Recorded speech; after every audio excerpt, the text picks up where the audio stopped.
आपल्या प्रत्येकाच्याच किचनमध्ये अशी भरपूरशी भांडी ठेवलेली असतात ज्याचा आपण वर्षानुवर्ष वापरही करत नाही ना कुणाला देतेही नाही। तर हॅलो हाय नमस्ते, मी आहे अंकिता आणि तुमचं पुन्हा एकदा स्वागत आहे आपल्या यूट्यूब चॅनल स्मार्ट टिप्स मराठीमध्ये। व आजच्या व्हिडिओमध्ये मी तुमच्यासोबत जुन्या भांड्यांचा खूपच मस्त रिव्ह्यू शेअर करणार आहे जो नक्कीच तुम्हाला तुमचं घर ऑर्गनाइज करण्यात मदत करेल। पण व्हिडिओ सुरू करण्याआधी नेहमीप्रमाणे एक रिक्वेस्ट आहे, व्हिडिओ आवडला तर व्हिडिओला लाईक करा। तुम्हाला हा व्हिडिओ कसा वाटला मला कमेंट करून नक्की सांगा। या व्यतिरिक्त व्हिडिओला हाईप देखील करा जेणेकरून माझा व्हिडिओ जास्तीत जास्त लोकांपर्यंत पोहोचला जाईल। चला तर मग कुठलीही वेळ न घालवता व्हिडिओला सुरुवात करूया।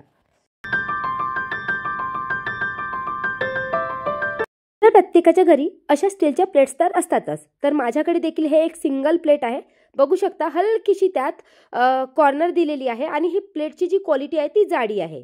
तर आजकाल तुम्ही बघितलंच असेल की स्टीलच्या चॉपिंग बोर्डची फॅशन आहे।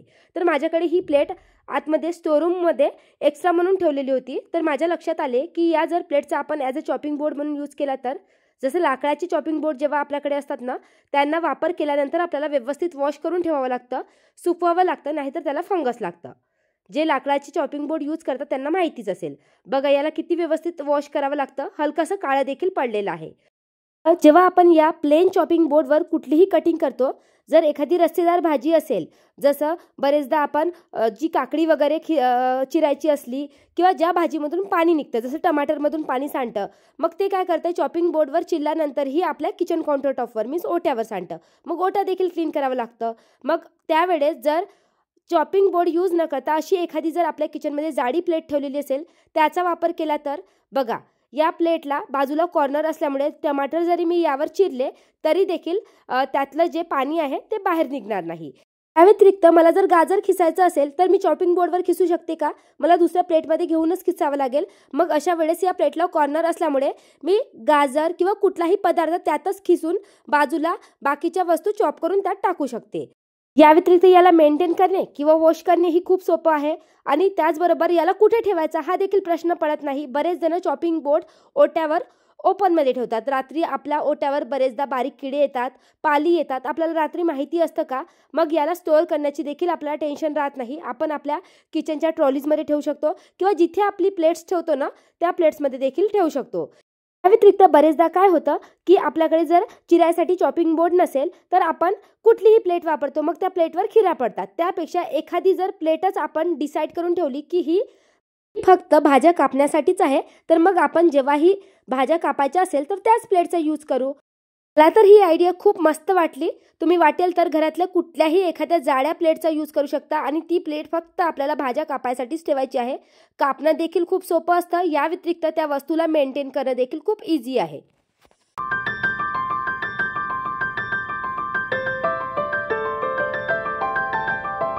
त्यानंतर दुसरी वस्तू आहे चाळणी। तर माझ्याकडे बरेच दिवसापासून ही चाळणी ठेवलेली आहे आणि याआधी देखील मी तुमच्यासोबत ही चाळणी शेअर केली होती, पण त्यामध्ये अशा 4 प्रकारच्या स्ट्रेनर दिलेल्या आहे, मी चाळण्या दिलेल्या आहे आणि जी एक बारीक चाळणी आहे ना त्यामध्ये होल पडलेला आहे, त्यामुळे ती मी यूज करत नाही। तर या चाळणीचा मी मस्त असा रियूज केलेला आहे। तर आपल्या प्रत्येकाच्या घरी गरम वस्तूवर झाकायसाठी अशा प्रकारची जाळी असते, तर या चाळणीचा देखील तुम्ही ॲज अ जाळी म्हणून उपयोग करू शकता। तुम्ही वाटेल तर डायरेक्टली देखील यूज करू शकता, कारण यामध्ये जो होल पडलेला आहे तो अगदी छोटा आहे। नाही तर तुम्हाला जी मी पहिली जाळी दाखवली त्याला अशा प्रकारचं एक होल्डर लावलेला आहे, मीन्स पकडण लावलेला आहे। तर हे तुम्हाला मार्केटमधून अगदी 10 रुपयाला मिळून जाईल। नाहीतर तुमच्याकडे जुनी कुठलीही जाळी असेल तर त्याची देखील तुम्ही काढू शकता आणि अशा प्रकारे ज्या ठिकाणी होल होतं चाळणीला त्या ठिकाणी मी फिट केलेलं आहे। अगदी मधोमध तर फिट केलं नाही, पण काम भागेल एवढं झालेलं आहे। तुम्ही वाटेल तर डायरेक्टली यूज केलं तरी चालेल। तर बघा अशा प्रकारे देखील आपण कुठल्याही वस्तूचा यूज करू शकतो।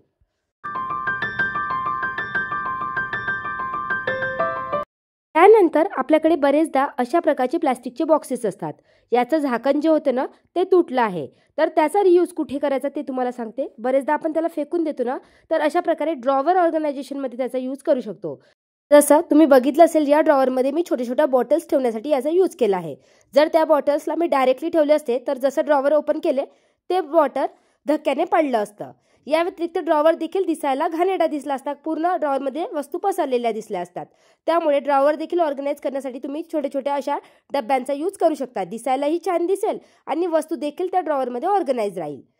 तसं तुम्ही ड्रॉवरमध्ये साईडला बघू शकता एक प्लास्टिकचं ऑर्गनायझर देखील ठेवलेलं आहे आणि त्याची प्राइस जर मी तुम्हाला सांगितली तर 119 रुपये आहे. बरेचदा असं होतं ना की प्रत्येक जण असे ऑर्गनायझर अफोर्ड करू शकत नाही. मग अशा वेळेस छोट्या छोट्या या प्लास्टिकच्या ऑर्गनायझरचा उपयोग करून देखील आपण आपलं घर ऑर्गनाइज करू शकतो. जसं मी यामध्ये छोटे छोटे जे बॉटल्स होते ते ऑर्गनाइज केलेले आहे. बरेचदा आपल्याकडे लिपस्टिकचं भरपूर कलेक्शन असतं.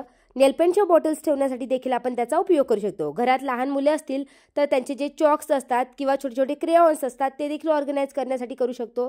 या व्यतिरिक्त फ्रीजचा जो बाजूचा दरवाजाचा कप्पा असतो त्यामध्ये तुम्ही बघा साईडला प्लास्टिकचे ऑर्गनायझर ठेवलेले आहे. तो थोडेसे महागडे आहे तर हा डब्बा देखील काही वाईट दिसत नाही. या डब्यामध्ये देखील अद्रक ऑर्गनाइज करू शकतो आपण.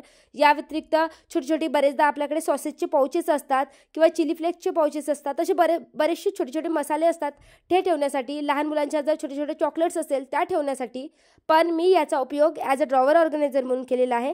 माझं हे जे चमच्याचं ड्रॉवर आहे ना त्यामध्येच मी एका बॉक्समध्ये ज्या एक्स्ट्रा स्टॅपलर पिन्स असतात या व्यतिरिक्त क्लिप्स आहे, सेलोटेप आहे तर ते ऑर्गनाइज करण्यासाठी मी याचा यूज केलेला आहे.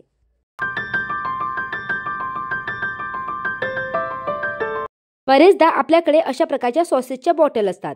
सॉस संपला की बॉटल खाली झाली की आपण फेकून देतो.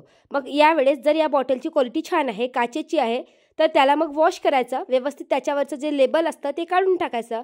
मग त्याचा उपयोग आपण ॲज अ प्लांटर म्हणून करू शकतो. यात मनी प्लांट वगैरे लावला आणि घराच्या कुठलाही कॉर्नरमध्ये ठेवलं तर दिसायला छान दिसेल. पण मी याचा उपयोग दिव्याचं तेल जे असतं ना ते ठेवण्यासाठी केलेला आहे. नाहीतर भरपूरशा वस्तू छोट्या छोट्या आपण स्टोअर करण्यासाठी देखील याचा उपयोग करू शकतो. नंतर बरेचदा आपल्याकडे अशा प्रकारच्या चहाच्या गाडण्या असतात. आता बघा माझ्याकडे ही जी चहाची गाडणी आहे त्याचं मागचं जे पकड आहे ते तुटलेलं आहे. इवन ही हाताला रुतू शकते. व्यतिरिक्त दिसायलाही घाण दिसते. मग याचा रियूज कुठे करायचा? फेकण्यापेक्षा मी याचा उपयोग ना जे आपलं कढवलेलं तूप असतं किंवा वापरलेलं तेल असतं त्यामध्ये कण असतात, तूप देखील आपण गाडतो. मग अशा वस्तू गाडण्यासाठी आपण या गाडणीचा उपयोग करू शकतो. जर आपण वापरातली गाडणी यूज केली तर ती तेलकट होणार. मग चहा गाडताना देखील त्याला व्यवस्थित साफ करावं लागेल. मग अशा वेळेस जर तुम्ही अशी तुमच्याकडे तुटलेली गाडणी असेल तर त्याचा उपयोग देखील करू शकता. बरेचदा आपल्या किचनमध्ये असे कप्स असतात ज्याची दांडी तुटलेली असते किंवा थोडीफार क्रॅक गेलेली असते. तर माझ्याकडे देखील हा एक कप आहे आणि आज मी त्यापासून सुंदरसा एक प्लांटर तयार केलेला आहे जो दिसायलाही अगदी सुंदर दिसतो. तसं तर तुम्ही माझ्या भरपूरशा व्हिडिओमध्ये याला बघितलंही असेल. तर हा एक हँगिंग प्लांटर आहे. तर इथे मी काय केलं की व्हाईट सिमेंट घेतलं आणि माझ्याकडे हा एक प्लास्टिकचा डिस्पोजेबल कंटेनर होता. त्याला पहिले ऑइल अप्लाय करून घेतलं आणि त्यानंतर जो व्हाईट सिमेंट आहे तो आपल्याला त्यामध्ये टाकायचा आहे. व्यवस्थित टॅप करून घेतलं जेणेकरून त्यामध्ये कुठलेही बबल्स राहणार नाही. आणि त्यानंतर आपल्याकडे जर असला कप असेल तो त्यामध्ये असा फसवायचा आहे. एक दिवस सुकू द्यायचा आहे आणि त्यानंतर मी यापासून एक सुंदरसा प्लांटर रेडी केलेला आहे. त्याच्या वरच्या साईडला मी 2 स्टिक देखील टाकल्या होत्या जेणेकरून यामध्ये कुठलाही धागा टाकता येईल. याला हँगिंग प्लांटर म्हणून मी यूज करू शकू. तर याला मी मोल्डेड क्लेचा यूज करून डेकोरेट केलेले आहे. तुम्ही वाटेल तर कुठल्याही पद्धतीने याला सिंपलचा कलर मारून देखील डेकोरेट करू शकता. आणि बघा बनवायला किती सोपं आहे. आणि जिथे क्रॅक गेलेली होती ना त्याच्या आतल्या साईडला देखील मी मोल्डेड क्ले चिपकवला जेणेकरून त्यात काही पाणी वगैरे मी घातलं तर ते पडणार नाही. बघा अगदी सोप्या पद्धतीने आपला सुंदर असा हा DIY प्लांटर रेडी झालेला आहे. तर बघा किचन डेकोरेट करण्यासाठी किंवा घरातला कुठलाही कॉर्नर, इवन घराचा जो मेन डोअर असतो ना त्याच्या साईडच्या भिंतीला हँग करण्यासाठी देखील तुम्ही या सुंदरशा प्लांटरचा यूज करू शकता. जस्ट यामध्ये पाणी घातलं आणि मी मनी प्लांट लावलेला आहे. आणि जी माझी किचनची विंडो आहे ना त्याच्या जी कडी असते त्याला मी हँग करून ठेवलेला आहे. पण बरेच दिवसाआधी मी हा बनवला होता आणि बघा आता मनी प्लांटची ग्रोथ देखील खूप छान झालेली आहे. आणि तुम्ही माझ्या भरपूरशा व्हिडिओमध्ये किचनमध्ये याला बघितले असेल.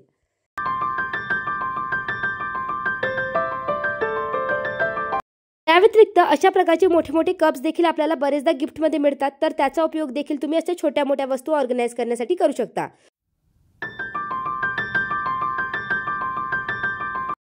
बरेचदा आपल्याकडे जुने पोळपाट असतात. तर माझ्याकडे देखील हा एक पोळपाट आहे. क्वालिटी छानच आहे पण जो वरचा भाग आहे ना तो पूर्णपणे खरपूस झाला होता आणि पावसाळ्यामध्ये याला फंगस यायला सुरुवात झाली. त्यामुळे मी याला काढून टाकले आणि नवीन पोळपाट घेतलेला आहे. तर ना हा माझ्या किचनमध्ये असाच ठेवलेला होता, तर मी यापासून ना एक सुंदरसं DIY टेबल रेडी केलेलं आहे. तसं तर याआधी एका व्हिडिओमध्ये मी तुमच्यासोबत शेअर केले होते, पण आज म्हटलं की जुन्या भांड्यांचा उपयोग शेअर करते आहे, तर त्यामध्ये तुमच्यासोबत देखील शेअर करावं. तर इथे मी काय केलं की एक फोम शीट घेतली, जी कपड्यामध्ये येते ना तीच फोम शीट घेतलेली आहे व पहिले ती मी त्या पोळपाटवर फेविकॉलच्या हेल्पने चिपकवून घेतली आणि त्यानंतर एक्स्ट्रा फोम शीट होती ती सर्कल शेपमध्ये कट करून घेतली. आणि त्यानंतर माझ्याकडे एक वेल्वेटचा कपडा होता. तुम्ही वाटेल तर तुमच्याकडे कुठलाही जर प्रिंटेड ब्लाउज पीस असेल ना तर तो देखील चिपकवू शकता. तर इथे मी वेल्वेटचा कपडा चिपकवलेला आहे आणि त्यानंतर त्याचे जे कॉर्नर्स होते त्याला देखील मी वेल्वेटच्या कपड्याने व्यवस्थित रॅप करून घेतले. आणि आता हा दिसायला सुंदर दिसावा त्यामुळे माझ्याकडे एक सुंदरची ब्रॉड लेस होती, तर ही त्याच्या कॉर्नरला स्टिक केली आहे. तुम्ही वाटेल तर जर लटकनवाली लेस असेल ती देखील चिपकवू शकता, नाहीतर मग कुठलीही वेगळी लेस असेल तर ती देखील तुम्ही स्टिक करू शकता. आणि बघा हा आपला सुंदरसा एक स्टँड रेडी झालेला आहे किंवा एक DIY टेबल रेडी झालेला आहे, ज्याचा उपयोग तुम्ही कुठलीही छोटी मोठी डेकोरेटिव्ह वस्तू किंवा देवाची मूर्ती जर असेल घरी तर ती डेकोरेट करण्यासाठी करू शकता, नाहीतर मग आरतीचं ताट ठेवण्यासाठी किंवा देवाजवळ नैवेद्याचं ताट ठेवण्यासाठी देखील याचा वापर करू शकता. त्यानंतर माझ्याकडे हा एक रोटेटिंग ट्रे आहे, जो मी 3-4 वर्षाआधी 80 रुपयाला काहीतरी विकत घेतला होता आणि या किचनमध्ये याचा कुठेही उपयोग नव्हता. तो तसाच एका अलमारीमध्ये ठेवलेला होता. ही ना माझ्या बिलकुल लिव्हिंग रूमला लागलेली माझ्या सासू-सासऱ्यांची बेडरूम आहे. नेहमी दरवाजा ओपन असतो आणि हा जो टेबल असतो तो डायरेक्टली हॉलमधून दिसतो. तर यावर अशा वस्तू ठेवलेल्या असायच्या आणि ते दिसायला खूप घाण दिसायचं. पहिल्या तर मी या ऑर्गनायझरमध्ये वस्तू व्यवस्थित सेट करून ठेवल्या, पण लक्षात आलं की दिसायला अगदी सिंपलच दिसत आहे. त्यामुळे माझ्याकडे ना ज्यूटची ही दोरी ठेवलेली होती.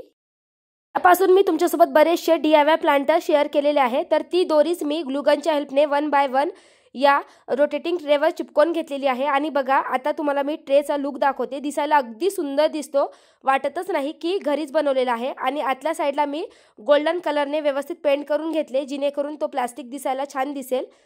व आता हा ज्यूट ऑर्गनायझर दिसायला अगदी छान दिसत आहे आणि यामध्ये जेवढ्या काही टेबलवरच्या वस्तू मी ऑर्गनाइज करून ठेवलेल्या आहे. आता हॉलमधूनही दिसायला छान दिसते आणि वेस्ट असलेल्या वस्तूचा रियूज देखील झाला.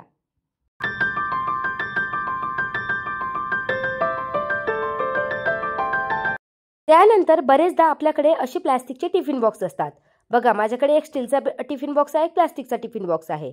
तर असे जे टिफिन बॉक्स असतात त्यांना छोटे छोटे कप्पे असतात. मग त्यामध्ये तुम्ही मसाले ऑर्गनाइज करण्यासाठी किंवा बरेचदा आपल्या घरी लहान मुले असतील तर त्याच्या हेअर क्लिप्स वगैरे ऑर्गनाइज करण्यासाठी त्याचा रियूज करू शकता. एक ते डब्बे आपल्या किचनमध्ये तसेच रिकामे पडलेले असतात, त्यामुळे एक्स्ट्रा स्टोरेज स्पेस देखील लागते. अशा प्रकारे जर ऑर्गनाइज केलं तर आपल्याला वस्तू देखील व्यवस्थित ऑर्गनाइज मिळतात आणि त्या डब्यांचा रियूज देखील होतो.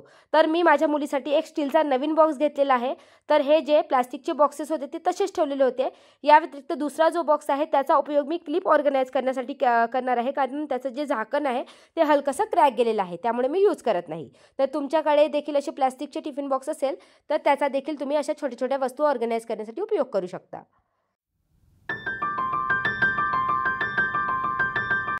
शेवटी जे मार्केटमध्ये मिळणाऱ्या सॉसच्या बॉटल असतात, जामच्या बॉटल असतात किंवा लोणच्याच्या बॉटल, त्यांचा उपयोग मी इथे मसाले ठेवण्यासाठी केलेला आहे. तुम्ही कुठलीही छोटी मोठी वस्तू ऑर्गनाइज करण्यासाठी देखील करू शकता. मैत्रिणींनो, यापैकी बऱ्याचशा वस्तू आपल्या प्रत्येकाच्याच घरी असतात आणि आपण त्याला फेकून देतो, नाहीतर आपल्या किचनमध्ये अशाच पडलेल्या असतात. तर त्याचा असा देखील आपण यूज करून घराला आणि आपल्या किचनला चांगल्या प्रकारे ऑर्गनाइज करू शकतो. तर आय होप तुम्हाला आजचा व्हिडिओ देखील युजफुल वाटला असेल. व्हिडिओ आवडला असेल तर नेहमीप्रमाणे लाईक करा. लाईक केल्यानंतर हाईप नावाचा ऑप्शन दिसेल, त्यावर क्लिक करा, जेणेकरून माझा व्हिडिओ जास्तीत जास्त लोकांपर्यंत पोहोचला जाईल. या व्यतिरिक्त तुम्हाला हा व्हिडिओ कसा वाटला मला कमेंट करून नक्की सांगा.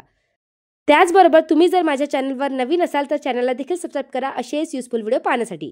चला तर भेटूया अशाच एका नवीन व्हिडिओमध्ये. तोपर्यंत बाय बाय.